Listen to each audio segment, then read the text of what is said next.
जय साई राम। जय गुरु देवदत्ता। गुरुर् ब्रह्मा गुरुर् विष्णु गुरुर्देवो महेश्वरः। गुरु साक्षात् परब्रह्म तस्मै श्री गुरुवे नमः। अक्कलकोट श्री स्वामी समर्थ லீலாமிருதம் அத்தியாயம் 140. சந்தேகங்களை தீர்த்து வைத்தல். சீதாராம் பந்த் நேனே. கரோடியை சேர்ந்த சீதாராம் பந்த் ஸ்ரீ ராமச்சந்திர மூர்த்தியை தரிசனம் செய்யும் எண்ணத்துடன் கடுமையான தவத்தில் இருந்தார். அவர் ஸ்ரீ சுவாமி சமர்த்தருடைய புகழை கேள்விப்பட்டு அக்கல்கோட் வந்தடைந்தார். அவர் ஸ்ரீ சுவாமிகளை தரிசனம் செய்த உடனேயே நான் இன்று ஸ்ரீ ராமச்சந்திர மூர்த்தியை தரிசனம் செய்துவிட்டேன் என்கின்ற திருப்தி அவருக்கு ஏற்பட்டது. தினமும் பிச்சை எடுத்துக்கொண்டு அங்கு சில நாட்கள் தங்கி இருந்து ஸ்ரீ சுவாமிகளுக்கு சேவைகள் செய்யலாம் என்று முடிவு செய்து கொண்டார். பிச்சையாக எடுத்த உணவை சாப்பிட்ட பிறகு ஸ்ரீ சுவாமிகளுக்கு முன்னால் அமர்ந்தவாறு நீண்ட நேரத்திற்கு ஜெபமாலையை வைத்துக்கொண்டு ஜபம் செய்து கொண்டிருப்பார். எவருடனும் பேசுவதை அவர் விரும்ப மாட்டார். சில நாட்களுக்கு பிறகு ஒரு மதிய நேரத்தில் தியானத்தின் போது ஸ்ரீ சுவாமி சமர்த்தர் அவருக்கு ஸ்ரீ ராமச்சந்திர மூர்த்தியாக தரிசனம் அளித்துவிட்டு அவருக்கு திருப்தி அளிக்கும் வகையில் அனைத்து சந்தேகங்களையும் தீர்த்து வைத்தார். சிறிது நேரத்திற்கு பிறகு அவர் தியானம் கலைந்தவுடன் ஸ்ரீ சுவாமிகள் அளித்த அனைத்து அறிவுரைகளும் அவருக்கு தெளிவாக நினைவில் இருந்தது. அவர் மிகுந்த மன நிறைவுடன் அங்கு சில நாட்கள் தங்கியிருந்து ஸ்ரீ சுவாமிகளுக்கு சேவைகள் செய்த பின்னர் தன் சொந்த ஊருக்கு சென்றார். ஸ்ரீ காசிநாதர் சுவாமி. காசியை சேர்ந்த ஒரு பண்டிதர் மிகச்சிறந்த ஞானி. அவர் தன்னலமற்றவராகவும் கூர்மையான அறிவுடனும் விளங்கினார். அவருக்கு 5 அல்லது 6 மொழிகளில் மிகுந்த புலமை இருந்தது. அவர் வாமன் புவாவைப் போலவே குள்ளமான உருவத்துடன் பைல்வான் போல ஆரோக்கியமான உடலைப்பை கொண்டிருந்தார். அவர் ஜெகநாத் சேத்திரத்தில் சந்நியாசம் பெற்றுக்கொண்டார். அவருடைய அறிவு மிகுதியால் யோகத்தில் அவருக்கு பல சந்தேகங்கள் இருந்தன. அவற்றை நிவர்த்தி செய்து கொள்வதற்காக பல புண்ணிய சேத்திரங்களுக்கு அலைந்து கொண்டிருந்தார்.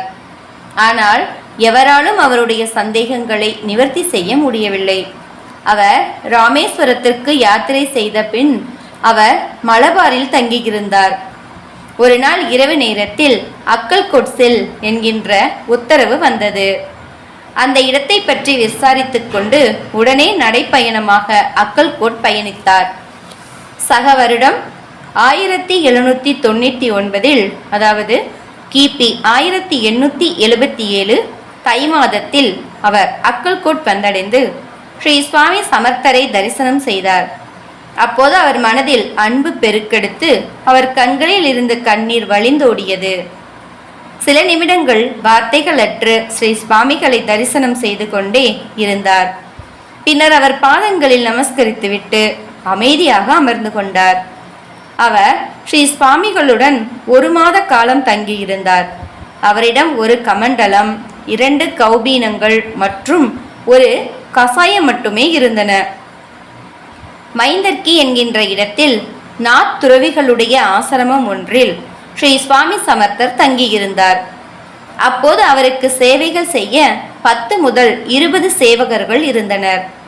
இந்த காசிகார் சுவாமி குளித்துவிட்டு தன் தினசரி சடங்குகளை செய்து முடித்துவிட்டு ஸ்ரீ சுவாமிகளை தரிசனம் செய்வதற்காக அவர் முன்னால் வந்து நின்றார். அப்போது அவருக்கு என்ன நேர்ந்ததோ தெரியவில்லை. அவர் 5 முதல் 10 முறை நமஸ்கரித்துவிட்டு எழுந்து நின்றார். அவர் கண்களில் இருந்து கண்ணீர் பிரவாகம் எடுத்தது. அவர் உடல் நடுங்கிக் கொண்டிருந்தது. அவர் ஸ்ரீ சுவாமிகளை பார்த்து கொண்டே விசும்பிக் கொண்டிருந்தார். என்ன நடந்து கொண்டிருக்கிறது என்பது அவர்கள் இருவர் மட்டுமே அறிந்திருந்தனர். இருவரும் ஒரு வார்த்தை கூட பேசவில்லை. காசிகார் சுவாமி சில நிமிடங்களுக்கு அமைதியாக அமர்ந்திருந்தார். அடுத்த நாள் அவர் தத்தாத்ரேய புராக்கனியிடம் தன்னுடைய சந்தேகங்கள் அனைத்தும் திருப்தி அளிக்கும் வகையில் நிவர்த்தி செய்துபட்டுவிட்டன என்று கூறினார். இது புராணிக் புவாவுக்கு மிகுந்த ஆச்சரியத்தை அளித்தது. அவர் சில நாட்கள் ஸ்ரீ சுவாமி சமர்த்தருடன் தங்கியிருந்து விட்டு விடை பெற்று சென்றார். காசிக்காரர் சுவாமிகள் இதுநாள் வரையில் தன் தவத்தில் அடைந்த உன்னத நிலையை அன்று ஸ்ரீ சுவாமிகளுக்கு முன்னிலையில் உணர்ந்து கொண்டார். ஸ்ரீ சுவாமிகளே அவரை தன்னிடம் அழைத்து கொண்டு அவருக்கு யோக பாதையில் முன்னேற்றத்தை அளித்திருக்கிறார் என்பது நமக்கு தெளிவாகிறது. இந்த கருணை ஸ்ரீ சுவாமி சமர்த்தரை தவிர வேறு எவருக்கேனும் உண்டோ? அவரவர்களுடைய பக்தி மற்றும் தேவைகளுக்கு ஏற்றாற்போல் ஸ்ரீ சுவாமி அவர்களை வழிநடத்தி கொண்டு செல்கிறார் என்பதை இந்த நிகழ்ச்சி தெள்ளத் தெளிவாக எடுத்துரைக்கிறது அல்லவா? ஜெய ஜெய ஸ்ரீ சுவாமி சமர்த். ஜெய் சாய்ராம். ஜெய் குரு தேவதத்தா. அனந்த கோடி பிரம்மாண்ட நாயக ராஜாதிராஜ யோகிராஜ பரபிரம்ம ஸ்ரீ சுவாமி சமர்த்த மகராஜ் கி ஜெய்.